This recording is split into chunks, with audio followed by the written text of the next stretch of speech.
What do Star Wars, Harry Potter, and Dune all have in common? They follow 5 world-building rules that every sci-fi and fantasy writer must understand. That's what we're going to talk about today. In this episode, I'm going to break down the 5 core rules of world building to be able to kill it in this genre. Stay tuned. Hello, and welcome to The Storyteller's Mission with Zena Del Lowe, a podcast for artists and storytellers about changing the world for the better through story. Today we're diving into genre-specific writing tips. Whether you're crafting a sci-fi epic, a heartwarming romance, or a spine-tingling thriller, each genre demands certain elements to truly shine. Now, understanding these nuances is crucial because it allows you to meet and exceed your readers' expectations. It will make your story not just good, but unforgettable. Today, however, we'll be discussing the most important aspects for those writing in the sci-fi and fantasy genres. However, it's important to note that while world building is often seen as the domain of sci-fi and fantasy writers, the truth is every story has its own world, has its own rules and structures that shape it. So whether you're writing a contemporary drama, a thriller, or a romance, your story's setting, the social norms, the character dynamics, create a unique mythology that grounds your world and sucks your audience into your story. So while we're going to dive into the 5 key principles of world building in sci-fi and fantasy, these actually apply in varying ways to any type of story that you're writing. And what are those 5 key principles? Well, you've got physical laws, magic systems or equivalent plot mechanics, social structures, economic structures, and religious beliefs. So these 5 things aren't limited to far-off galaxies or magical realms. They exist in every genre, subtly influencing the way that your character is going to move through their world and interact with it. For example, in a detective novel, the physical laws might involve the realities of police work or forensic science, while a romance might have social structure shaped by cultural norms around love or gender roles or marriage. The economic system could be how a character's financial struggles impact their choices, and religious beliefs might manifest as personal ethics or spiritual journeys or things that come up as the character is trying to deal and navigate with their real-life struggles. Now, by understanding each of these rules and how they function in the sci-fi and fantasy realm, writers of all genres can better define their own worlds. You can make them feel richer and more immersive. So I'll be breaking down these 5 key rules of world building in today's episode. But before we dive into this vital topic, I just want to take a moment to ask you to please like, share, comment, and subscribe to this podcast. Okay, now let's get started. In sci-fi and fantasy, world building is paramount. You need to create immersive worlds. You need to create worlds with their own rules, their own cultures, and their own histories. But remember, it's not just about the setting. The characters must be relatable and the plot must be engaging. You must have high stakes that feel real within your fantastical world. World building involves creating a detailed and immersive setting that feels real and lived in to your readers. So this includes the physical environment, but it also includes things like social structures and rituals, the history of the characters that inhabit that world, and the rules that govern that world. Essentially, it's about establishing a cohesive mythology that all makes sense and is connected in some way. Let me give you some examples of great world building. J.R.R. Tolkien, arguably one of the best world builders who has ever existed that we know of. Lord of the Rings has detailed maps. It has its own language system. You can learn to speak Elfin. It has histories for Middle-earth. All of the characters are accounted for. All of the different groups of characters are accounted for going way, way, way, way back. He planned it all out, so everything is a cohesive whole. It's incredible what he managed to accomplish. George R.R. Martin's Game of Thrones. He too has complex political systems and varied cultures and rumors and religious beliefs and histories and mythology that spans even their world. It is incredible. And all of that then has to culminate. It all comes together at the end of the day. It's integral and important to the entire plot, which is over multiple books. Obviously, one of the best is Frank Herbert's Dune. He too has intricate ecological and social systems on Arrakis. The Harry Potter series by J.K. Rowling, the Red Rising series by Pierce Brown, the Dresden Files by Jim Butcher. All of these authors have created complex worlds with languages, with histories, with religious beliefs, with customs, with currency, with traditions, with really advanced social protocols. They are excellent examples of universes that have absolutely utilized these 5 types of world building rules. Okay, so now let's dive deeper into these 5 types of rules in world building. Number 1, physical laws. Now these include things like gravity, physics, technology, the physical laws of that universe. Also, number 2, magic systems. How does magic work? Does it work? Is it superstition in that particular world? What are its limitations? What are its costs? Okay, number 3, social structures. This is culture building, essentially. This is where you dive into things like class systems, political hierarchies, cultural norms, traditions, values of a people, or varying people who inhabit that world and how they might clash. Number 4, economic systems. This is trade, currency, resources, what's available, how do people get what they need? There's always going to be some sort of economic system in any type of story that you're telling. Okay, number 5, religious beliefs. Their gods, their rituals, their moral codes, what they believe in. These types of things play hugely in terms of the types of decisions that the characters that inhabit that world would make. So you need to know what the religious beliefs of those characters in that world are. Okay, now I'm going to break down these 5 types of rules in world building for sci-fi and fantasy in more detail. I'm going to expand on each one of these items with examples, and then we'll also look at the common pitfalls that writers face when they're writing in these genres. Okay, so number 1, physical laws. Again, gravity, physics, and technology. In any world, whether real or imagined, physical laws dictate how the universe operates. Sci-fi and fantasy often play with these laws to enhance storytelling. So for example, gravity. In the movie Interstellar, gravity is key to the plot. Different planets have varying gravitational pulls, which influence time and physical abilities. In contrast, low gravity environments in sci-fi space operas like The Expanse can cause long-term changes to human physiology. So you need to think about gravity. How does it actually impact in concrete form your characters? Okay, physics. Hard sci-fi tends to follow real-world physics pretty closely. For example, space travel in The Martian adheres to current scientific understanding of thrust and fuel and travel time. On the other hand, in fantasy, the rules can be bent or altered a little bit. A planet might have 2 moons, or it might be made entirely of floating islands, like in Avatar. Pandora's gravity is different, and floating mountains are possible due to the planet's unique magnetic field.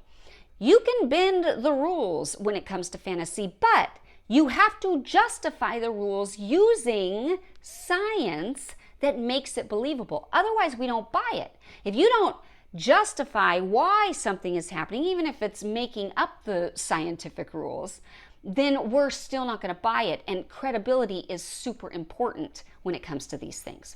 Technology. Sci-fi often deals with advanced technology. Star Trek portrays a world where replicators create food out of thin air. but it has a logical foundation in the universe's science. So as a writer, you have to establish the limits to the tech. For example, replicators in Star Trek cannot create certain substances, which ensures that there is a scarcity of certain elements. We need that scarcity or else there's no stakes. So how do you do it? How do you do this? Well, in essence, you establish what's normal in your world and then you stick to it. If your world has a weaker gravitational pull, for instance, you have to stick to that, and then you have to realistically describe how that affects the physical abilities of your characters, or the animals, or the technology, or whatever the case may be. Or if the technology is highly advanced, what can it do? And just as importantly, what can't it do? You have to establish the rules associated with that particular aspect of the rule of world building. Okay, now let's go on to magic systems. How does magic work? Its limitations. What are its costs? A well-structured magic system can make or break a fantasy world. Now, there are two main types of magic systems. One is hard magic. Now, these have clearly defined rules. But then there's also soft magic, where the rules are a little bit more nebulous. For example, in hard magic, in Brandon Sanderson's Mistborn series, magic is based on metals. Certain metals, when ingested, give users specific abilities. There are strict rules about which metal does what, and not everyone can use every type of metal. Soft magic, an example, is actually Lord of the Rings. This is where the magic is more mystical and undefined. Gandalf's abilities seem broad, but he rarely uses them outright. The limitations are not actually clear, and the mystery adds to the narrative.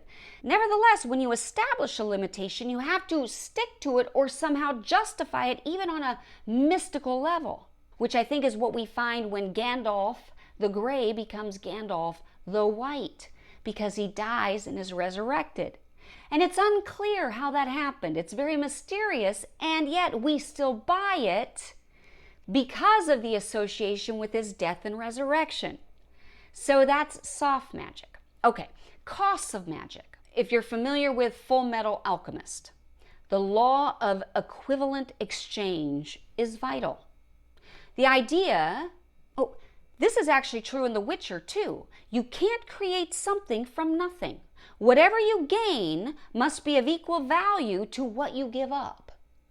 So this type of cost adds tension because the characters have to weigh the consequences of using magic. And there are certain types of magic that are going to require death. So in The Witcher, when they tap into dark magic, the witches that are using it actually shrivel up and die because there's no way to take that from nature. It has to be from their own essence. I might not be saying that correctly, but that's what happens. So how do you do it?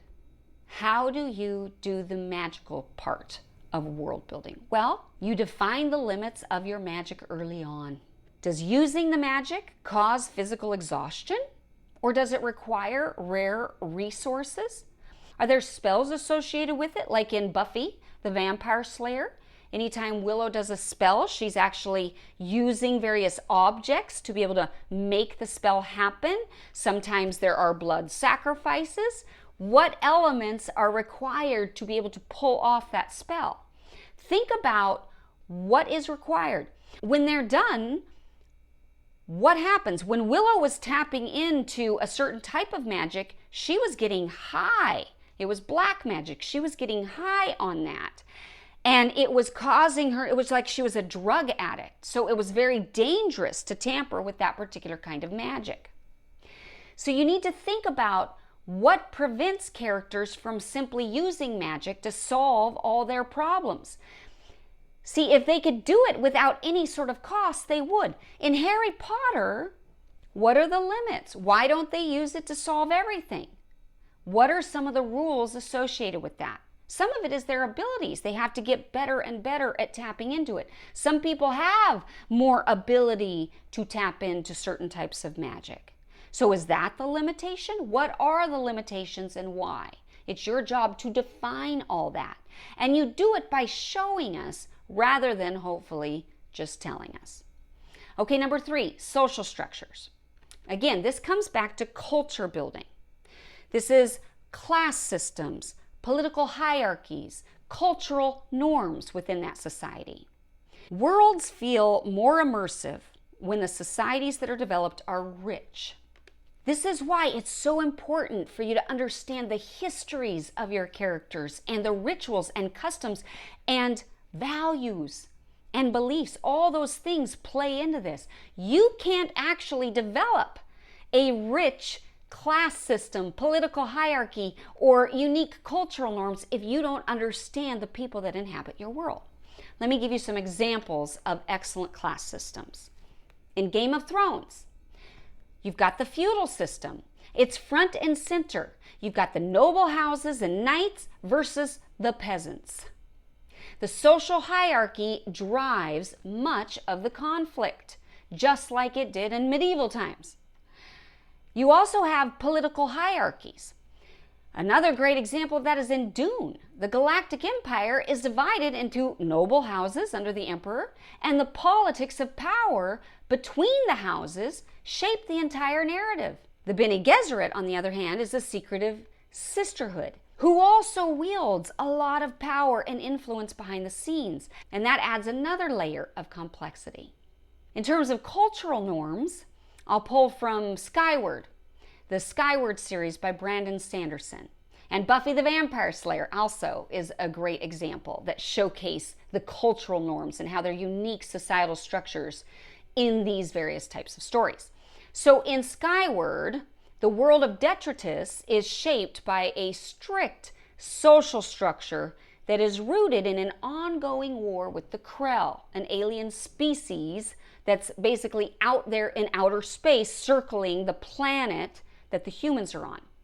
So pilots who engage in daily battles with the Krell, they hold immense prestige, while those branded as cowards, like Spence's father, are treated with disdain. The DDF, or the Detritus Defense Force, has cultural expectations about bravery and heroism and sacrifice, which influences not only how Spencer is treated, but her own values and struggles. She's constantly at war with her stigma of being her father's offspring and his supposed cowardice, and her need to prove herself that she's brave and all these things, but then also with her desire to see her friends live and not fulfill this crazy requirement by the DDF to sacrifice their own lives to save a ship, for example. So there's all of this inner turmoil going on within the character. And the cultural emphasis on reputation and valor affects Spinza's journey as she seeks to become a pilot. This is a great example of how deeply ingrained cultural norms shape character motivations and relationships in the story. Okay, let's look at Buffy the Vampire Slayer. In Buffy the Vampire Slayer, the culture of the Watchers Council plays a pivotal role in the entire universe. The Council is an ancient, patriarchal organization. It trains slayers. It expects complete obedience. Their strict, rigid structure and expectations conflict with Buffy's independent personality, which fuels much of the series' tension. The Council's belief that Slayers should operate under their control clashes with Buffy's desire to take a more autonomous approach to fighting vampires. So this creates fiction that's culturally driven by the traditional norms and hierarchy within the Watcher's world. Both of these examples show how unique cultural norms within a story's world can influence characters. It can generate conflict. It shapes the narrative. So how do you do it? How do you do it? Well, when you're building social structures, think about power. How is power arrived at? How is power achieved? How is it distributed? And how does the power hierarchy affect your characters? Who has the power? Consider how different societies in your world interact with each other. For instance, in a world with rigid class systems, how would a peasant uprising be dealt with? How do different cultures view outsiders or marriage? All of these things will help you to build a better social structure for your story. Okay, number 4, economic systems. So again, this includes things like trade, currency, and resources. The economy in your world dictates how people live and what resources they value. And this can influence everything from character motivations to the structure of the world itself. So for example, trade and currency. Let's look at the expanse. In the expanse, Earth, Mars, and the belt all have distinct economies. The scarcity of water in the belt leads to political tension and rebellion. Trade routes between these systems are critical, and the control of resources ends up driving the entire plot. In Mad Max: Fury Road, water and gasoline are the most valuable resources. Their scarcity shapes the entire post-apocalyptic society. The ruling class controls these resources, which gives them the power, and it's about the fighting over those resources that much of the conflict in the series arises, including, by the way, the ability to give birth to non-deformed children. That becomes part of the currency in that world. Okay, barter systems. In a more fantasy-driven example, a world without currency might rely on barter. In the King Killer Chronicles, different regions use different forms of currency or barter for goods. And that influences where characters can travel or what they can obtain. Okay, so that begs the question, how do you do it? Well, you want to consider what the main resources are in your world, in your universe. How is wealth distributed? How do people acquire goods or services? How do they pay for those things? Is there a banking system, or do people barter for what they need? You want to ensure that the economy reflects the society and geography that you've created. Okay, there is one more major rule for us to tackle today, which is arguably the most important one: religious beliefs. This is the gods, rituals, and moral codes. But before we get there, it's time to hear a short word from our sponsor, me. Hey storytellers, I hope you're finding these 5 world-building rules helpful so far.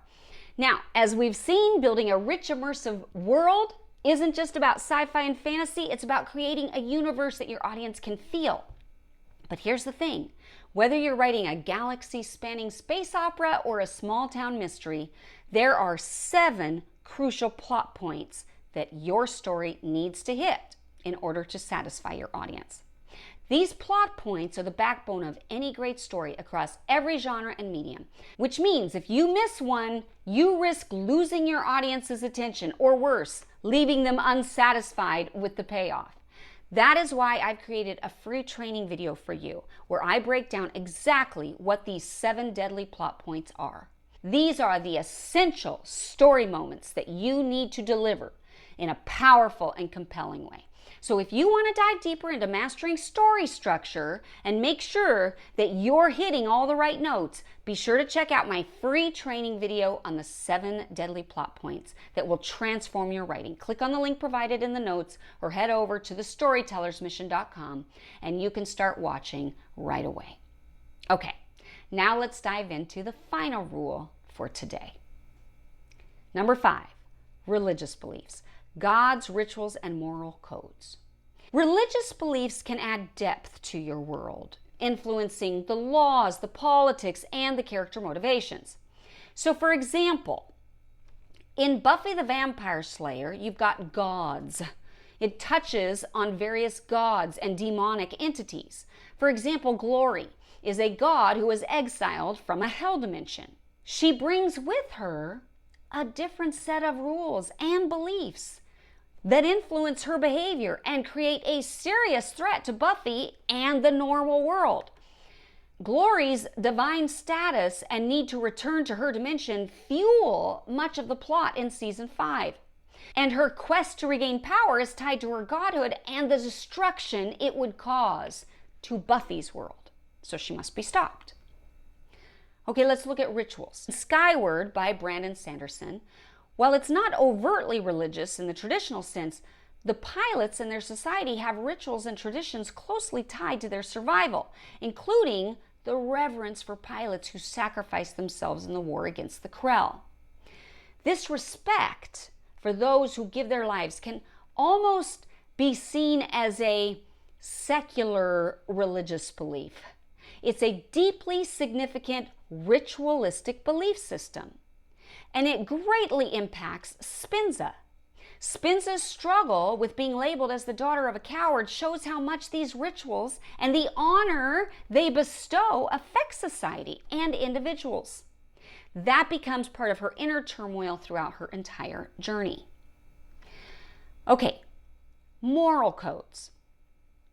In the Dresden Files, the White Council of Wizards operates with a strict moral code known as the Laws of Magic.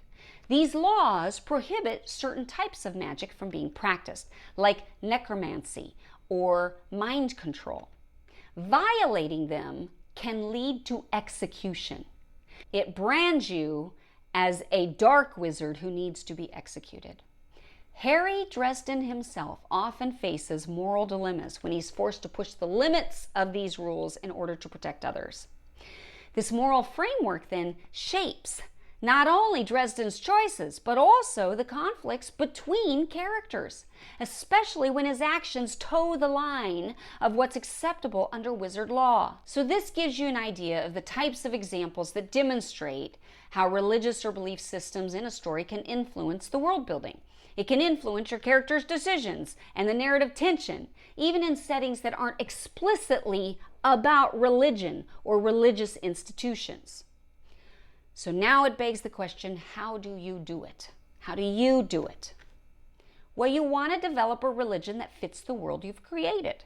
What rituals do the people practice? What moral codes do they live by? What are the values that they have? How do they enforce those codes? Consider how the belief systems in your universe impact law and governance, but also how it plays with character motivations and their actions. Do they choose to do something because of the religious belief that they've adhered to? That matters. So you want to build those things into your story. Okay, I hope that this has been helpful to you. Thank you for listening to The Storyteller's Mission with Zena Del Lowe. May you go forth inspired to change the world for the better through story.